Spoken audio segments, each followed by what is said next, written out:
نبی پاک صلی اللہ تعالی علیہ وسلم نے یوں بیٹھے بیٹھے ایک دن صحابہ سے فرمایا یار روز نہ بیٹھے رہا کرو، وقفے سے ملا کرو۔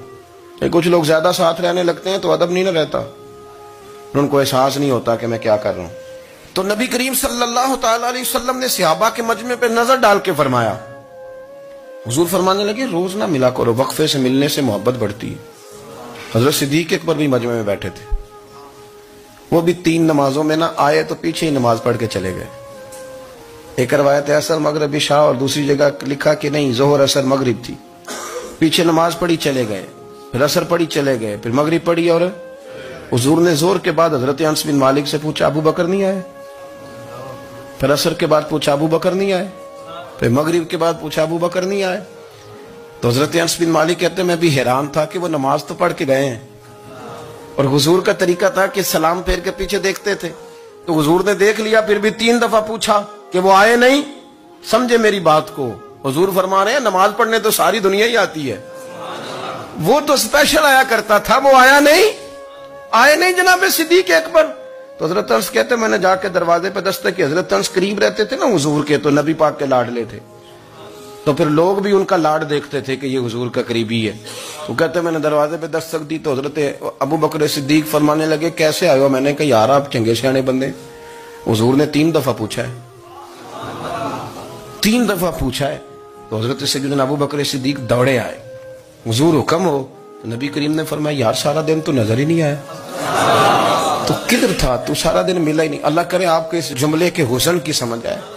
آپ دیکھیں جو چاشنی یہاں ٹپک رہی ہے، جو وقار یہاں ٹپک رہا ہے، ذرا اس کا مزاج کو دیکھیں، اور یار تو نظر ہی نہیں آیا سارا دن۔ تو حضرت صدیق اکبر کہتے ہیں کوئی بات بھی نہیں تھی پر میں رو پڑا۔ میں نے کہا حضور آپ نے تو فرمایا تھا کہ ذرا وقفے سے ملا کرو، محبت بڑھتی ہے۔ تو حضور فرمانے لگے ابو بکر میں نے کہا تھا پر تجھے تو نہیں نہ کہا تھا، تو کوئی اور تھے جن کو کہا تھا، تجھے تھوڑا کہا تھا، اور اتنے بڑے جملے نہیں ملیں گے۔ رسول کریم فرمانے لگے تو یہیں رہا کر، تو رہتا ہے تو میرا دل لگا رہتا ہے، یہیں رہا کر، میرے پاس رہا، تو نہ جایا کر یار، تو ادھر ہی رہا۔ او پانی پر نہ سہیلیاں رنگا رنگ کڑے، او سجنوں اسی تے پریا اس دا جانیے جس دا توڑ چڑھے۔ آپ ذرا اس لطف کو آپ دیکھیں، اس ذائقے کو۔ میرا دل کرتا ہے کہ میں یہ حدیث نہ لوگوں کی روحوں تک اتار دوں۔ حضور فرماتے ہیں میں نے جس کے سامنے دین پیش کیا اس نے دلیل مانگی، وہ بھی کوئی اپنا ہے جو اپنوں سے دلیلیں مانگے، وضاحتیں مانگے، یہ کیسے تھا تو وہ کیسے تھا، تو یہ چیز کدھر سے آئی تو وہ کدھر گئی۔ آپ اپنوں سے دلیلیں مانگ رہے ہیں، آپ اپنوں کو کٹوروں میں کھڑا کیا ہے۔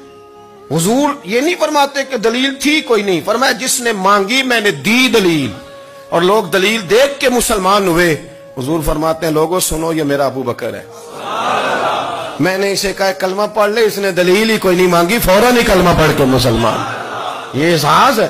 یہاں تو تھک گئے لوگ اپنوں کو دلیلیں دیتے، وہ جی ویسے کیسے تھا، تو ایک بندہ یہ کہہ رہا تھا تو دوسرا کہنے دے جو دنیا کہتی ہے، تو اپنی بات کر، تو بتا تو کیا کہتا ہے، اپنی رائے بیان کر، تیرا نظریہ کیا ہے، تیرا ذوق کیا، تو چھوڑ لوگ کیا کہتے ہیں، اپنی بات کر۔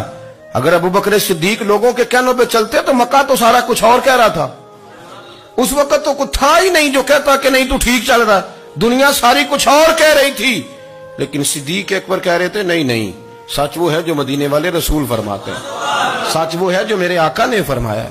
اپنی زندگی میں انہوں نے بتایا لوگوں کو کہ دین کا مزہ لینا ہے تو پھر ذرا غلامی کر کے آتا ہے، پھر ذرا پورا پیار کر کے آتا ہے، پھر پوری محبت دے کے پھر غلامی کا مزہ